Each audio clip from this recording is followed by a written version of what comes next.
Assalamualaikum warahmatullahi wabarakatuh. Bertemu kembali dengan saya Abdul Aziz, advokat dan legal konsultan serta CEO firma hukum Progressive Law, kini Sekretaris Jenderal Dewan Pengurus Pusat Gerakan Masyarakat Perangi Korupsi GMPK, yang juga Ketua Umum Dewan Pengurus Pusat Konsorsium Alumni Perguruan Tinggi Keagamaan Islam Negeri se-Indonesia kaum PTKIN. Saudara, kali ini saya ingin bicara tentang tema yang cukup aktual dalam beberapa hari ini berkaitan dengan dugaan larangan berjilbab bagi pasukan pengibar bendera pusaka atau paskibraka. Ada sekira 18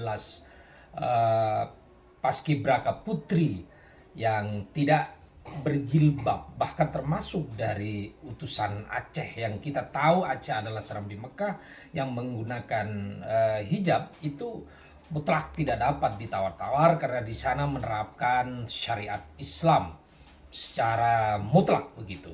Nah, saudara, saya ingin memberikan catatan-catatan kritis berkaitan dengan apa yang telah terjadi pada tanggal 13 Agustus, tepatnya pada Selasa di IKN, yakni pengukuhan paskibraka, bahkan nanti akan melakukan pengibaran bendera pada momentum kemerdekaan Republik Indonesia, Dirgahayu Republik Indonesia pada tanggal 17 Agustus 2024. Nah, apa yang menjadi catatan pertama? Catatan pertama, saya mengikuti apa yang diungkapkan oleh Badan Pembinaan Ideologi Pancasila, dalam hal ini Mas Yudian Wahyudi selaku ketua, dan saya mengikuti beragam komentar di media sosial yang terus terang memang saya pribadi pada catatan pertama saya mengutuk keras larangan atau tidak adanya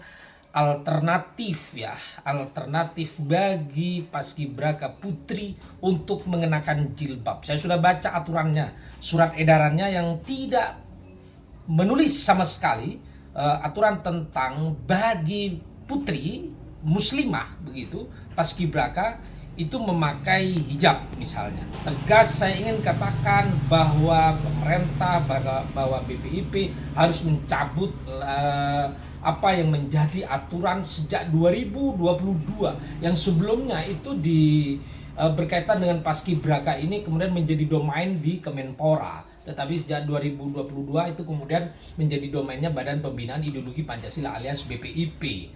Nah, saudara, BPIP itu adalah institusi untuk mengawal bagaimana Pancasila itu diterapkan dalam kehidupan keseharian. Badan Pembinaan Ideologi Pancasila, dari namanya saja, badan ini yang dipimpin oleh Mas Yudian ini harusnya menjadi garda terdepan. Nilai-nilai Pancasila itu dapat diterapkan dalam kehidupan berbangsa dan bernegara. Namun, kejadian pada 13 Agustus pada Selasa kemarin itu sungguh membuat kita prihatin, kita semua prihatin. Bagaimana mungkin Badan Pembinaan Ideologi Pancasila itu membuat satu aturan yang tidak memberikan alternatif pilihan bagi paskibraka putri untuk mengenakan hijab, mengenakan jilbab gitu. Sehingga ada sekira 18 orang dari seluruh paskibraka yang ada itu tidak menggunakan hijab, bahkan termasuk dari Provinsi Aceh misalnya. Itu catatan yang pertama. Catatan yang kedua, argumen mengenai agar adanya keseragaman misalnya begitu ya, agar adanya keseragaman yang ikut terimplementasi dalam aturan yang dibikin oleh Badan Pembinaan Ideologi Pancasila, buat saya itu mencederai konstitusi. Ya, buat saya mencederai konstitusi. Konstitusi apa? Pada pasal 29 ayat 1 Undang-Undang Dasar 1945 itu diterangkan ayat 1, negara menjamin ketuhanan yang Maha Esa. Kemudian di ayat 2, negara menjamin tiap-tiap warga negara atau tiap-tiap penduduk untuk menjalankan kepercayaan dan keyakinan masing-masing, menjalankan ibadah, menjalankan bagaimana atribut-atribut keagamaan yang dipercaya dan diyakini itu sebagai konsepsi teologi dirinya, sebagai konsepsi teologi dalam beragama dalam kehidupan sehari-hari. Nah, ini terang bahwa surat edaran ini adalah melanggar pasal 29 ayat 1 dan 29 ayat 2 Undang-Undang Dasar 1945, dan penegak hukum harus bergerak tanpa adanya laporan dari seseorang yang patut dirugikan, karena ini sudah menjadi ingar-bingar di ruang publik yang sama sekali tidak konstruktif, sama sekali itu tidak membawa manfaat begitu. Seharusnya soal-soal hijab ini sudah selesai, tidak penting untuk didiskusikan kembali, karena itu soal teologi yang harus dijamin oleh negara Kesatuan Republik Indonesia. Tidak boleh lagi ada perbincangan-perbincangan untuk keseragaman. Nah, pada poin ini, pada catatan kedua, saya ingin mengatakan siapa saja tokoh-tokoh yang hendak menyeragamkan bahwa Paskibraka pada 13 Agustus dan nantinya itu akan tampil pada tanggal 17 Agustus pada momentum Dirgahayu Republik Indonesia, yang hendak menyeragamkan ini adalah pikiran-pikiran yang menyesatkan. Dalam bahasa Arab disebut dengan mudhillun, ya. Artinya apa? Pikiran-pikiran menyesatkan ini sejatinya itu tidak ada di Republik ini.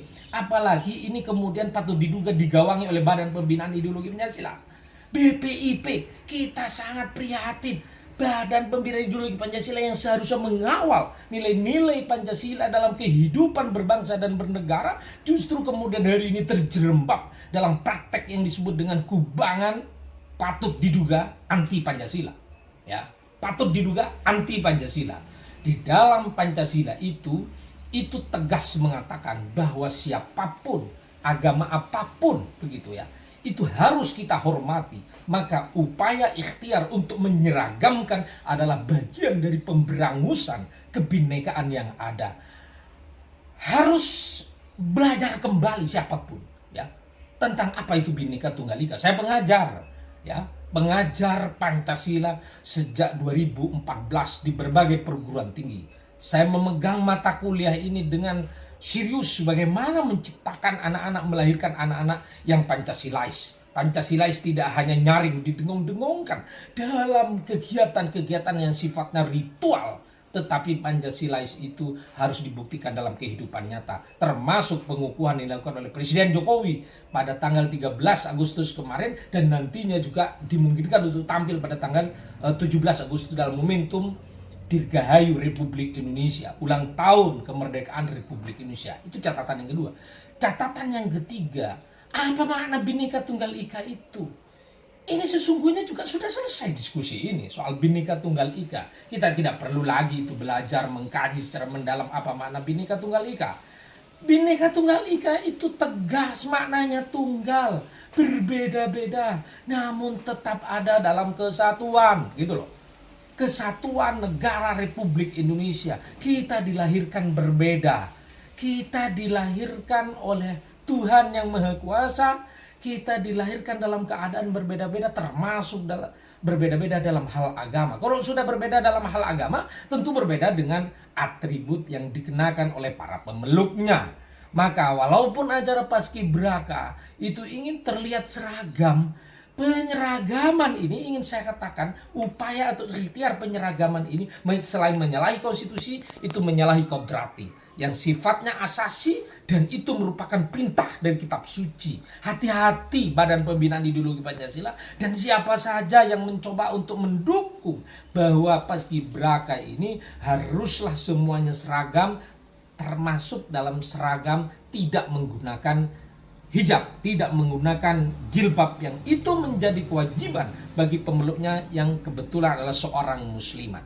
Catatan terakhir, saya meminta tidak saja memohon maaf, tetapi harus mencabut aturan itu kepada Mas Yudian Wahyudi selaku Kepala Badan Pembinaan Ideologi Pancasila. Buktikan bahwa BPIP itu benar-benar itu mengawal, membuminya nilai-nilai Pancasila, nilai-nilai yang terkandung di dalam kebinekaan Tunggal Ika. BPIP jangan kemudian itu diduga oleh banyak orang justru di BPIP tak ada Pancasila. Jangan sampai BPIP didefinisikan demikian akibat dari aturan-aturan yang dibikin dan itu kontraproduktif yang kemudian tersaji dalam republik yang kita sebut dengan Indonesia.